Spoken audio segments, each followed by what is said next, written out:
വീണ്ടും ഒന്ന് അധികാരത്തിൽ വരട്ടെ, അപ്പൊ കാണിച്ചു തരാം എന്നുള്ള നിലയിലാണ്. ആർക്ക് കാണിച്ചു തരാനാ പോകുന്നത്? ഞങ്ങൾ ഇതൊക്കെ എത്ര കാലം കണ്ടതാണ്. അതുകൊണ്ട് ആരും ഇവിടെ കാണിച്ചു തരാ എന്ന് പറഞ്ഞ് പഠിപ്പിച്ചിട്ടൊന്നും കാര്യമില്ല. പൗരത്വം,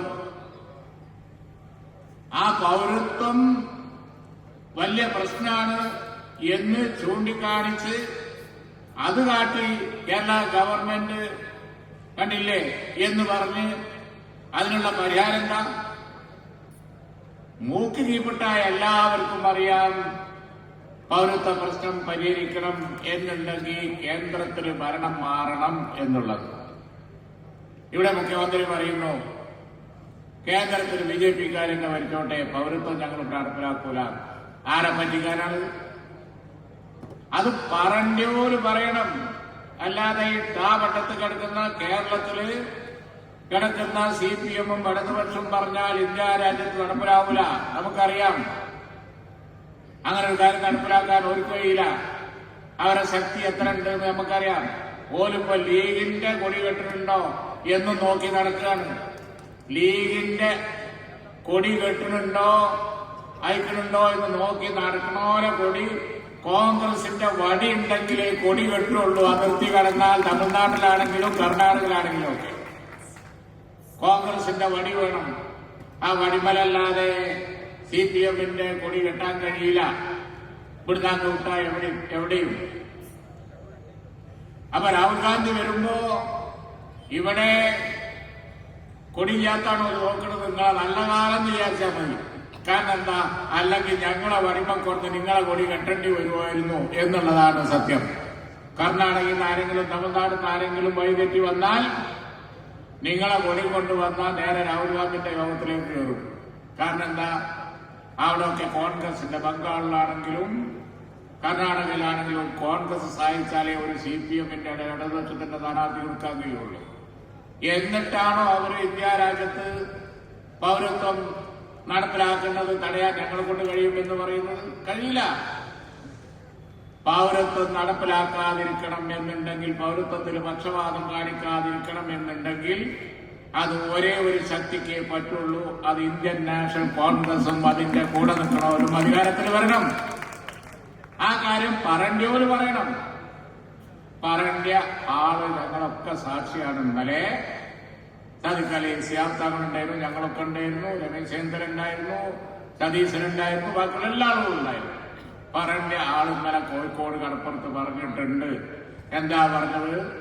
ഇന്ത്യൻ നാഷണൽ കോൺഗ്രസ് അധികാരത്തിൽ വന്നാൽ ഇന്ത്യ രാജ്യത്ത് ജാതിയുടെയും മതത്തിന്റെയും പേരിൽ പൗരത്വം നിഷേധിക്കുകയില്ല എന്നുള്ളത് ഇന്നലെ ഉച്ചസ്ഥരം അവിടെ പ്രഖ്യാപിച്ചു.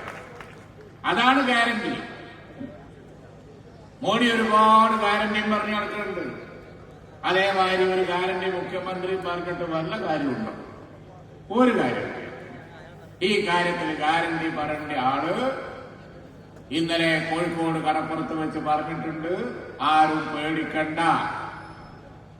ഇന്ത്യൻ നാഷണൽ കോൺഗ്രസ് ഉള്ളത്തോളം കാലം, അതിന്റെ കൂടെ ഇരിക്കുന്ന മതേതര ശക്തികൾ ഉള്ളിടത്തോളം കാലം പൗരത്വം ജാതി മത അടിസ്ഥാനത്തിൽ ഇന്ത്യ രാജ്യത്ത് നടപ്പിലാക്കുകയില്ല. അപ്പൊ ഒരു ചോദ്യം എല്ലാവരും തലയിലും വരും. അതിനിപ്പോ രാഹുൽ ഗാന്ധി അധികാരത്തിൽ വരുമോ? അങ്ങനെ ഉറപ്പിക്കണ്ട. രാഹുൽ ഗാന്ധി അധികാരത്തിൽ വരൂല, കോൺഗ്രസ് വരൂല, UPA ഇന്ത്യ മുന്നണി വരൂല എന്നാരും ഉറപ്പിക്കണ്ട. ഇന്ത്യയിലെ കണക്ക് നമുക്കൊന്ന് നോക്കാം. ഞാൻ അത് മാത്രമേ എന്റെ പ്രസംഗത്ത് പറയുന്നുള്ളൂ. ഇന്ത്യയിലെ കണക്ക് നോക്കാം. ഇന്ത്യയിലെ കണക്ക് ഇവിടെ ഇരിക്കുന്ന ആളുകളൊക്കെ ഈ തെരഞ്ഞെടുപ്പിൽ ഉണ്ടാകാൻ പോകുന്നത് എന്താണ് എന്നുള്ളതൊന്ന് പഠിക്കണം. അദ്വാനി അതുപോലെ വാജ്പേയി ഉള്ള കാലത്ത് 5 കൊല്ലം അവർ ഭരിച്ചിട്ട് അവർ ഉറപ്പിച്ചതായിരുന്നു ഇന്ത്യ ഇങ്ങനെ തിളങ്ങാണെന്നാ പറഞ്ഞത്. തിളങ്ങുന്ന ഇന്ത്യയിൽ വീണ്ടും BJP അധികാരത്തിൽ വരും എന്ന് പറഞ്ഞു. വന്നോ? 5 കൊല്ലം കഴിഞ്ഞ് നടന്ന ആ തെരഞ്ഞെടുപ്പില് നേരെ സോണിയാഗാന്ധിന്റെ നേതൃത്വത്തില് കോൺഗ്രസ് ജയിച്ച് മൻമോഹൻ സിംഗ് ആണ് മന്ത്രിയായി വന്നു. അഹമ്മദ് മന്ത്രിയായി. ആരും ഓർക്കാതെ ഇരിക്കുന്ന ഒരു സമയത്ത് UPA അധികാരത്തിൽ വന്നു. കഴിഞ്ഞ പാർലമെന്റ് തെരഞ്ഞെടുപ്പിൽ നമുക്ക് കിട്ടിയില്ല. കാരണം ഇന്ത്യ മുന്നണിയില്ല. ഈ മുന്നണിയൊന്നുമില്ല. ഇപ്പൊ നിങ്ങൾ മനസ്സിലാക്കണം, ഇന്ത്യ മുന്നണി ഉണ്ടാക്കി. ഞങ്ങൾ അതിന്റെ മീറ്റിങ്ങിന് പോകാറുണ്ട്, ഞങ്ങൾ പോകാറുണ്ട്, ഞാൻ പോകാറുണ്ട്, ഞങ്ങളൊക്കെ പോകാറുണ്ട്. എല്ലാ കക്ഷികളും യോജിച്ചിരിക്കുകയാണ്. എല്ലാ കക്ഷികളും യോജിച്ചപ്പോ എന്താ സ്ഥിതി? ഞാൻ 2 ദിവസം മുമ്പ് തമിഴ്നാട്ടിലായിരുന്നു. തമിഴ്നാട്ടിൽ ചെന്നപ്പോ ഞാൻ തന്നെ വാസ്തവത്തിൽ അന്തമുണ്ട്.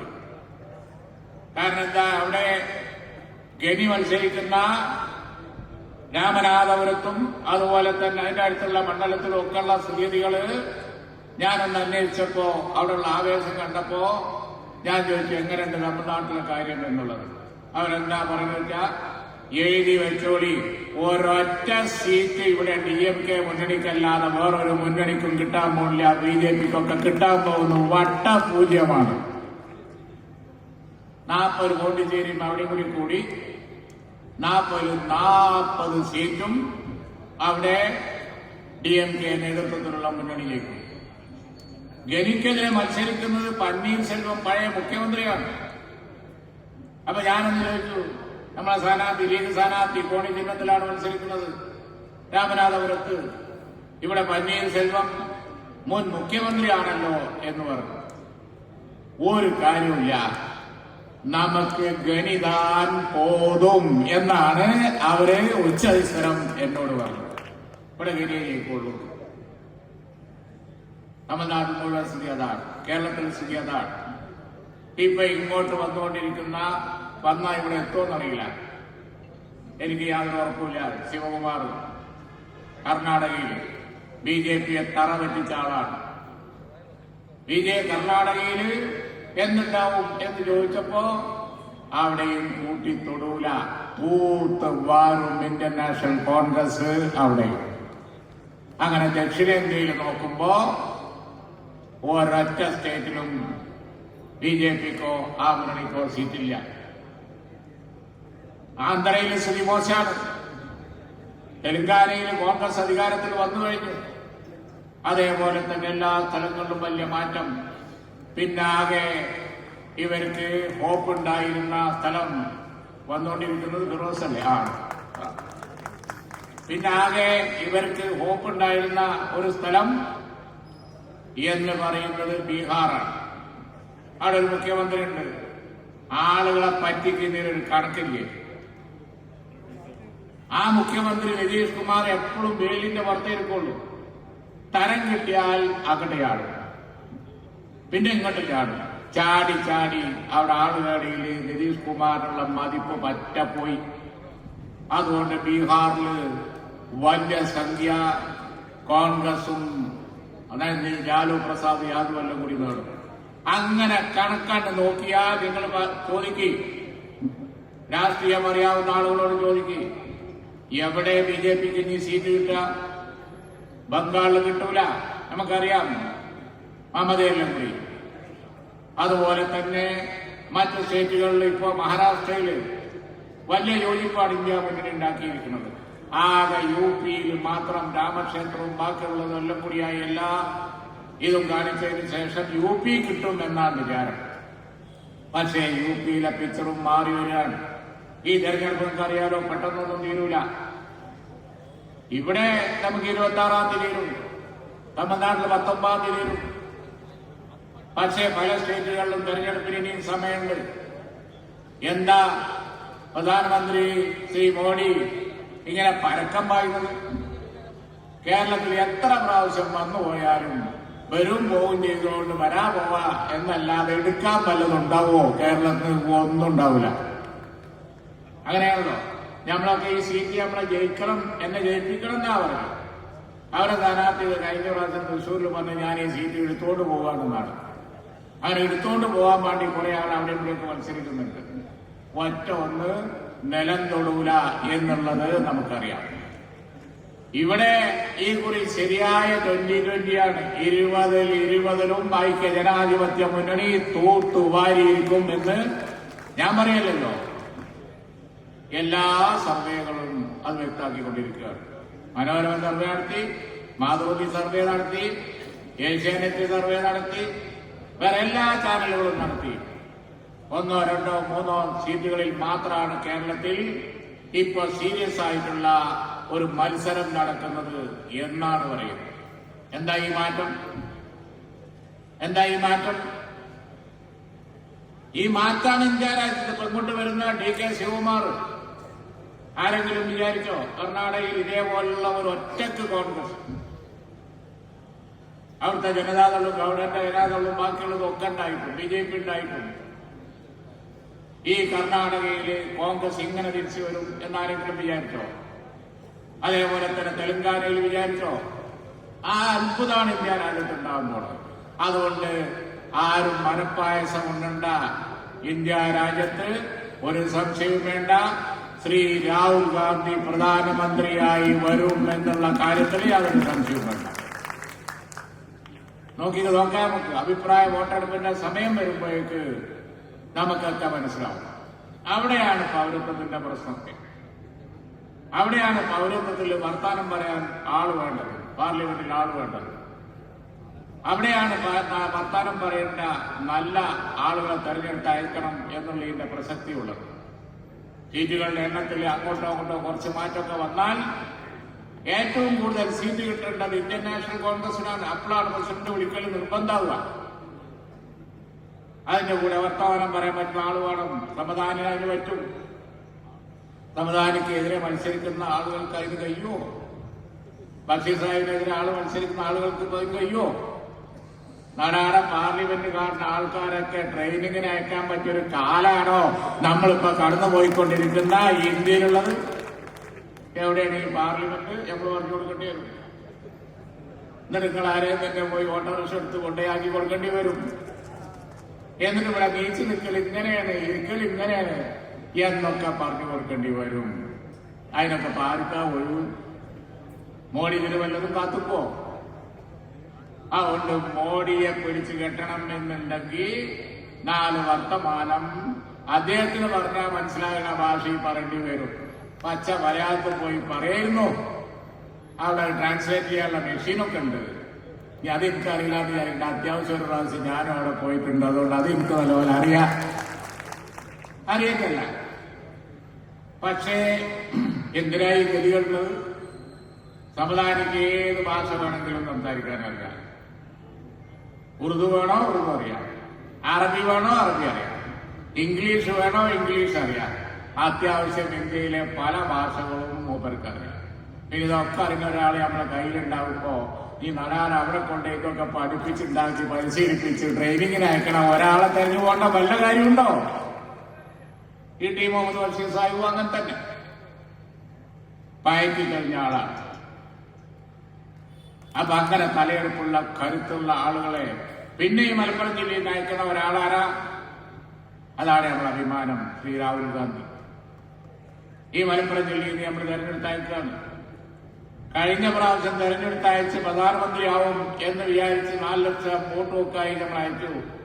ഇപ്പൊ ചിലർക്ക് ഒരു തോന്നലുണ്ട്, കഴിഞ്ഞ പ്രാവശ്യം 4 ലക്ഷം അത് അത്രപ്പം കിട്ടുമോ? ഇന്ന് ഇടയ്ക്കര അങ്ങാടിയിൽ കൂടി നിലമ്പൂരിൽ കൂടി പോയാൽ ജാതെന്നാണ് നോക്കി അങ്ങനെ ചിന്തിക്കണ പോലെ ഡൗട്ട് അപ്പൊ തീരും. അന്ന് 4 ലക്ഷമായിരുന്നേ കൂടി 5 ലക്ഷമായിരിക്കും, യാതൊരു സംശയവും വേണ്ട. അങ്ങനത്തെ സ്വീകരണമാണ് ആളുകൾ കൊടുക്കുന്നത്. അപ്പൊ മാറ്റം നമ്മുടെ കയ്യിലാണ്, പൗരത്വം ഉണ്ടാവില്ല. അതുപോലെ തന്നെ രാജ്യത്ത് ഈ വരുന്ന ദുരിതങ്ങളൊന്നും ഉണ്ടാവില്ല. ബ്രിട്ടീഷുകാർ ഭരിച്ചിരുന്ന പോലെ നമ്മൾ അടിച്ചമർത്തി. ഞാൻ ആരംഭിച്ച അവിടെ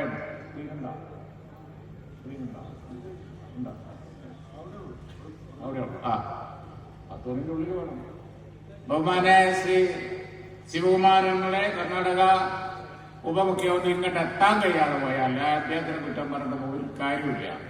ഞാൻ നമ്മളെ സ്ക്രീനിൽ ഇങ്ങനെ കണ്ടുകൊണ്ടിരിക്കുകയാണ്. കണ്ണൂരിൽ നിന്ന് തുടങ്ങിയിട്ട് നാദാപുരത്ത് കൂടിയൊക്കെ ഇങ്ങനെ വന്നിട്ട് ആളുകൾ വിടാതിരുന്നാൽ കൊടുവള്ളി എത്തി ഇങ്ങോട്ട് വരിക എന്നുള്ളത് ഒരുവിധം കൊടുവള്ളി പോലും എത്തിയിട്ടില്ല. ഒരു രക്ഷയില്ലാത്ത വിധം ജനങ്ങൾ ഇളകിക്കാണ്. ജനങ്ങൾ ഇളകിയാൽ പിന്നെ സ്ഥാനാർത്ഥി വിചാരിച്ചാലും അതുപോലെ തന്നെ നേതാവ് വിചാരിച്ചാലും എത്താൻ കഴിഞ്ഞില്ല എന്ന് വരും. താനൂക്കാൻ കയ്യിലൊരു പരാതിയില്ല. ഇന്ത്യ രാജ്യത്ത് മാറ്റമുണ്ടാക്കിയാൽ മതി. അപ്പൊ അദ്ദേഹത്തോട് പറഞ്ഞു പറ്റുമെങ്കിൽ ഒന്ന് സ്ക്രീനിൽ വരണം എന്നുള്ളത്. സ്ക്രീനിൽ കൊണ്ടുവരാൻ വേണ്ടി അവർ നോക്കുകയാണ്. സ്ക്രീനിൽ കൊണ്ടുവരാൻ വേണ്ടി അവർ നോക്കുകയാണ്. അപ്പൊ നമുക്ക് വേണ്ടത് ഇതാണ്. നമുക്ക് വേണ്ടത് ഇന്ത്യ രാജ്യത്ത് നമ്മുടെ തലയിൽ ഈ പൗരത്വത്തിന്റെ വാളൊന്നും പൊങ്ങിക്കിടക്കാൻ പാടില്ല. ഞങ്ങളെ പിതാക്കന്മാർ ധാരാളം അനുഭവിച്ചിട്ടുണ്ട്. ഇനി വരുന്ന തലമുറ അങ്ങനെ അനുഭവിച്ചാൽ പറ്റൂല. അതുപോലെ തന്നെയാണ് ബാക്കിയുള്ള കാര്യങ്ങളുമൊക്കെ. അതുകൊണ്ട് ഒറ്റക്കെട്ടായി നിന്ന് നമുക്ക് ഇന്ത്യ രാജ്യത്തിന്റെ മാറ്റത്തിന് നാന്ദി ഉറക്കുന്ന ഈ തെരഞ്ഞെടുപ്പിൽ അവിടെ യുദ്ധം ചെയ്യാൻ പറ്റുന്ന സമതാരിയെ പോലുള്ള ആളുകളേക്കാം. അതുകൊണ്ട് നിങ്ങൾ എല്ലാവരും അതിനുവേണ്ടി ഒരുങ്ങണം എന്നാണ് പറയാനുള്ളത്. 10 മിനിറ്റുണ്ട്. ഈ 10 മിനിറ്റിന്റെ ഉള്ളിൽ DK ശിവകുമാർ നിങ്ങളെ അഭിസംബോധന ചെയ്തുകൊണ്ട് സ്ക്രീനിൽ പറയട്ടെ. ഉറപ്പാണോ? അദ്ദേഹം ഇപ്പൊ കൊടുവള്ളിയിലേക്ക് വന്നുകൊണ്ടിരിക്കുകയാണ്. അവിടുന്ന് താന്നൂർക്കാരെ ഈ സ്ക്രീനിൽ കർണാടക മുഖ്യമന്ത്രി DK ശിവകുമാർ നിങ്ങളെ ഇപ്പോ അഭിസംബോധന ചെയ്യുന്നതാണ്.